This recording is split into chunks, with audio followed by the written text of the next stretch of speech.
गॅजेटियर्सच्या मराठा आरक्षणाच्या GRला विरोध आहे. म्हणजे तुम्ही तो धडधडीत विरोध करताय आणि पुन्हा वरून म्हणताय की आम्हालाही ते आरक्षण लागू हवं, इतरांना फायदा होत असेल. म्हणजे मराठा शब्द तोंडात घ्यायला म्हणजे मुखात घ्यायला सुद्धा त्यांना लाज वाटत असेल तर ही गंभीर बाब आहे. माजी मंत्री धनंजय मुंडे यांची दुटप्पी भूमिका या विषयावर आपण भाष्य करणार आहोत. म्हणजे एका बाजूला असं म्हणायचं की ओबीसी आरक्षणाला धक्का लागला नाही पाहिजे आणि ओबीसीचं आरक्षण हे वाचलं पाहिजे असं म्हणायचं, आणि दुसऱ्या बाजूला मराठा समाजासाठी हैदराबाद गॅजेटियर्सचा आधार घेऊन जो GR काढला आहे त्यालाही विरोध करायचा, आणि तिसऱ्या बाजूला तेच हैदराबाद गॅजेटियर्स आम्हालाही लागू करा म्हणायचं. हा कुठला प्रकार आहे? कुठली तरी एक भूमिका घ्या ना, किंवा ते हैदराबाद गॅजेट्स अजिबात नको असं म्हणा ना. म्हणजे तुम्ही हैदराबाद गॅजेटियर्सचं समर्थन तुमच्यासाठी करणार, इकडं मराठ्यासाठी जे हैदराबाद गॅजेटियर्सचा आधार घेतलाय त्याला विरोध करणार, तिसऱ्या बाजूला म्हणणार की ओबीसी सुरक्षित राहायला पाहिजे. म्हणजे हे कसं चालायचं? दसरा मेळाव्यामध्ये बोलताना धनंजय मुंडे यांनी सांगितलं की आमच्या ताटातलं घेऊ नका. मी सगळ्या आरक्षणाच्या लढ्यात सामील होतो, मी मराठा आरक्षणाच्या लढाईत होतो, मी धनगर आरक्षणाच्या लढाईत होतो, किंवा आणखी वेगवेगळ्या लढाईमध्ये आरक्षणाच्या होतो, सगळ्यांना पाठिंबा आहे. मग आता सगळ्यांना पाठिंबा आहे, मराठा आरक्षणाच्या लढाईतही आपण आहे, मग आपल्या नेमका प्रॉब्लेम काय आहे? तर निश्चित या ठिकाणी कुठंतरी राजकारणाचं पाणी मुरतंय. कारण का की मराठा समाजाचा लढा हा सामाजिक आरक्षणासाठी आहे. तिथं कुठलाही राजकीय संबंध नाही, कुठलाच राजकीय संबंध नाही. या लढ्यात सर्वच पक्षाचे लोक लढत आहेत. तिथं मात्र तसं नाही, तिथं विशिष्ट पक्षाचे लोक लढत आहेत. त्यामध्ये अजित पवारांचा पक्ष हा क्रमावर आहे. त्यात ज्येष्ठ मंत्री छगन भुजबळ असतील, माजी मंत्री धनंजय मुंडे असतील, किंवा इतर काही मंडळी असतील, हे अग्रक्रमावर आहेत. आणि आत्ता वडेट्टीवारांनी ती भूमिका घेतली आहे. परंतु वडेट्टीवारांचा प्रॉब्लेम असा आहे, ज्यावेळेस जरांगे पाटलाचं आंदोलन अंतरवाली सराटीमध्ये सुरू झालं त्यावेळेस त्यांनी अंतरवाली सराटीमध्ये येऊन त्यांना पाठिंबा दिलेला आहे. काही दिवसांनी भुजबळांनी अंबडला एल्गार सभा घेतली, त्या पहिल्या सभेला ते आले आणि पुढच्या सभेला ते गायब झाले. हाही प्रत्यय पुन्हा येईल.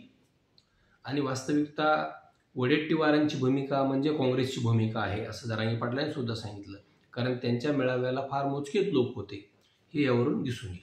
तर या ठिकाणी थाडे वाडगाव हे जे अहिल्यानगरमध्ये आहे तिथं एक वंजारी समाजाचा बांधव हैदराबाद गॅजेटियर्सची अंमलबजावणी करावी आणि ती करून वंजारी समाजाला त्या ठिकाणी STचं आरक्षण द्यावं अशा प्रकारची मागणी करत होता. तिथले स्थानिकचे नेते प्रताप ठाकरे यांनी धनंजय मुंडे यांना फोन केला आणि त्यांनी फोनवरून सांगितलं की आपली लढाई ही या ठिकाणी ST आरक्षणासाठी आपले पाहुणे इतर स्टेटमध्ये जे आहेत ते ऑलरेडी STमध्ये आहेत असं कोण म्हणते? धनंजय मुंडे. मग मराठा समाजाचे जे पाहुणे आहेत, मराठवाड्यातल्या मराठा समाजाचे उत्तर महाराष्ट्रात, पश्चिम महाराष्ट्रात, विदर्भात जे पाहुणे आहेत तेही ओबीसीत आहेत. मग आता तुमचे पाहुणे जरी STत असतील आणि तुम्ही ST आरक्षणाची मागणी करत असाल तर त्याच धर्तीवर इथं मराठा समाज हा ओबीसी, मराठा समाजाचे पाहुणे बरेचसे पाहुणे हे ओबीसीमध्ये आहेत आणि म्हणून मराठा समाज त्या ठिकाणी ओबीसी आरक्षण मागत असेल तर चुकीचं काय आहे?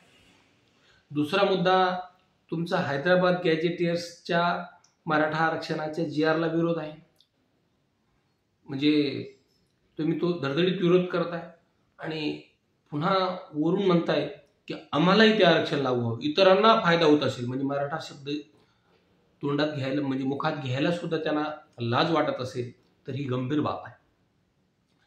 धनंजय मुंडे सारखा मंत्री त्यांच्या वाट्या म्हणजे त्यांच्या निवडणुकीच्या यशामध्ये मराठा समाजाचा महत्त्वाचा वाटा आहे, आणि तरीसुद्धा ते असं बोलत असतील तर ही गंभीर बाब आहे. म्हणजे त्या विधानसभा मतदारसंघातील मराठा समाजाने सुद्धा विचार केला पाहिजे.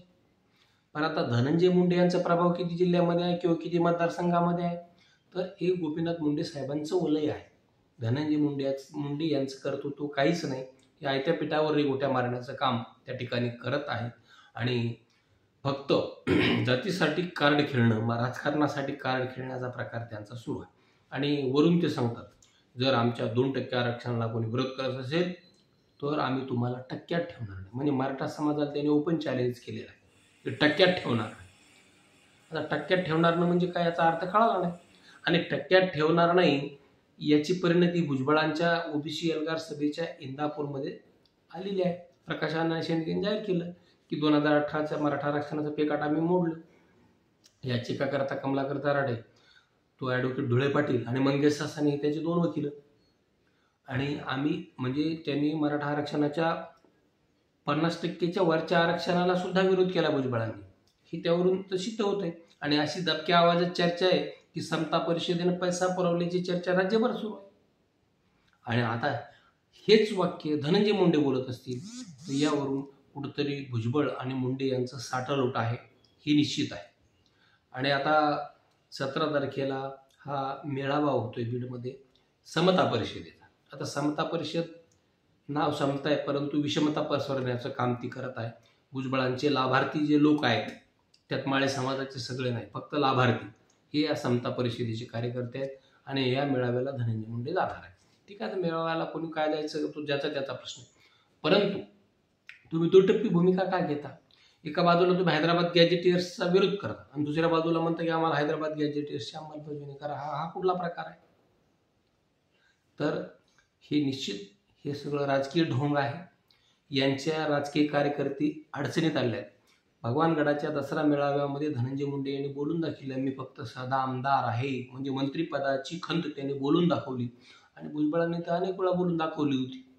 आता तो फडणवीस साहेबाचा आणि अजितदादांचा आशीर्वाद ते मंत्रिमंडळामध्ये आहेत, नाहीतर ते सुद्धा बाजूला बसले होते. परंतु यांचा हा राजकीय लढा आहे आणि मराठा समाजाचा हा सामाजिक लढा आहे हे मात्र निश्चित आहे.